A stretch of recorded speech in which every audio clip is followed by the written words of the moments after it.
Imagínalo frente a un río imposible de cruzar. Detrás de él, un pueblo cansado de vagar 40 años por el desierto. Delante, la tierra prometida, y ciudades amuralladas que parecen invencibles. Su nombre no era Moisés. Era su sucesor.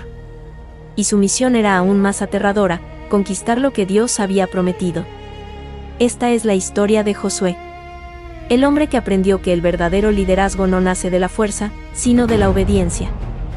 Durante décadas, Israel había caminado bajo el liderazgo de Moisés. Habían visto el mar abrirse. Habían recibido la ley. Habían sobrevivido al desierto. Pero Moisés muere sin entrar en la tierra prometida. Y entonces, Dios llama a Josué. No era un desconocido. Había sido ayudante de Moisés. Había estado en el monte cuando se entregaron las tablas.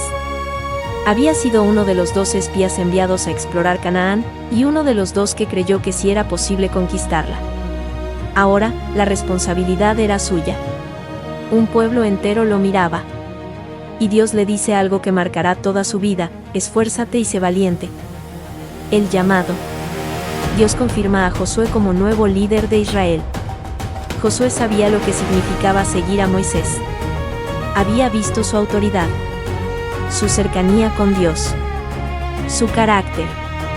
Ahora debía ocupar su lugar. Pero Dios no le promete facilidad. Le promete presencia. Como estuve con Moisés, estaré contigo. No te dejaré ni te abandonaré. Y en esa promesa, Josué encuentra el valor que necesita. No porque no tenga miedo, sino porque decide confiar. El primer obstáculo es el río Jordán, crecido e imposible de cruzar. Dios da una instrucción extraña: que los sacerdotes entren al agua cargando el arca del pacto.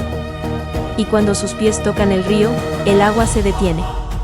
Se abre un camino seco en medio del Jordán. Una nueva generación presencia su propio milagro. No el mar rojo de sus padres, sino el Jordán de su tiempo. Josué entiende algo fundamental: cada generación necesita su propio acto de fe. Jericó y las murallas. Jericó era una fortaleza impenetrable. Muros gruesos. Puertas cerradas. Ejército preparado.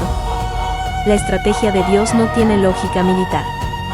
Caminar alrededor de la ciudad durante 6 días. En silencio. Y el 7º día, dar 7 vueltas y gritar.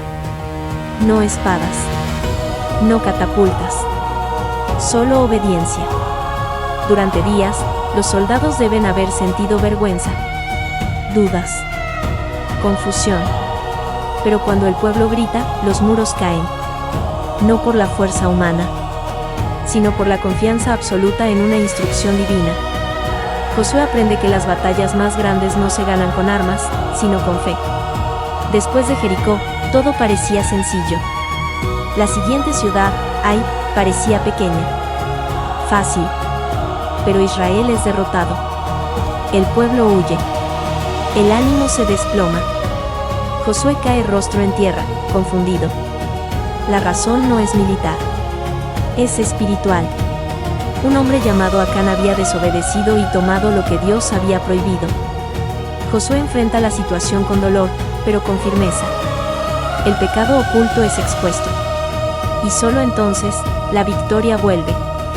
Josué comprende que el éxito no garantiza pureza. Y que liderar también implica corregir. Las batallas se multiplican. Reyes se unen contra Israel. Alianzas se forman. Ejércitos avanzan.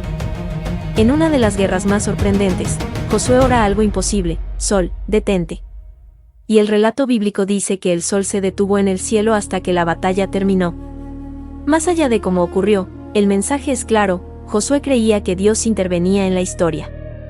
Poco a poco, ciudad tras ciudad, la tierra comienza a ser conquistada. No fue una victoria instantánea. Fue un proceso. Largo. Intenso. Costoso. Como toda promesa grande. La distribución de la tierra. Después de años de lucha, llega el momento de dividir la tierra. Cada tribu recibe su herencia. Es el cumplimiento de una promesa hecha siglos antes a Abraham. Josué, ya mayor, Observa cómo el pueblo deja de ser nómada. Ahora tienen hogar, raíces, futuro. La promesa ya no es un sueño. Es territorio real bajo sus pies. Josué reúne a todo el pueblo. Sabe que su tiempo termina. No habla de sus victorias. No presume estrategias. Les recuerda la fidelidad de Dios. Y luego los confronta: escoge hoy a quién servirás. Es la pregunta más importante de toda su historia. Porque conquistar ciudades no es el mayor logro. Permanecer fiel, sí lo es. Y entonces declara: yo y mi casa serviremos al Señor. En ese momento, Josué deja de ser solo un conquistador. Se convierte en un ejemplo. Josué no abrió mares. No recibió la ley en el monte. No fue el libertador de Egipto. Pero fue el hombre que llevó al pueblo a la promesa. Su vida demuestra algo profundo: el liderazgo no consiste en ser el primero, sino en ser fiel cuando te toca continuar la obra de otro. Enfrentó ríos imposibles, murallas gigantes, errores internos, guerras interminables. Y en cada etapa eligió lo mismo: obedecer.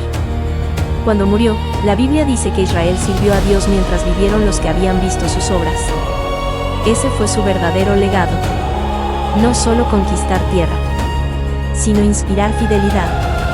Porque al final, la mayor victoria de Josué no fue derribar muros, fue mantenerse firme hasta el último día. Y quizás esa sigue siendo hoy la conquista más difícil de todas. Pero, si crees que la historia termina aquí, te equivocas. Porque después de la conquista no vino la paz. Vino el caos. El pueblo que había visto caer murallas, ahora comenzará a derrumbarse por dentro. La tierra prometida se convierte en escenario de traiciones, idolatría, guerras internas y decisiones que cambiarán su destino para siempre. Lo que viene es más dramático, más intenso, más humano. El siguiente capítulo de esta historia no habla de conquistas externas, sino de batallas espirituales. Entramos en la época de los jueces. Y comenzaremos esta nueva serie con una figura inesperada. Una mujer en tiempos de guerra. Una voz profética en medio del desorden. Una líder que se levantó cuando nadie más lo hizo. En el próximo video conoceremos la historia de Débora, profetisa y líder militar. Porque si Josué nos enseñó cómo conquistar la promesa, Débora nos mostrará qué ocurre cuando el pueblo comienza a olvidarla.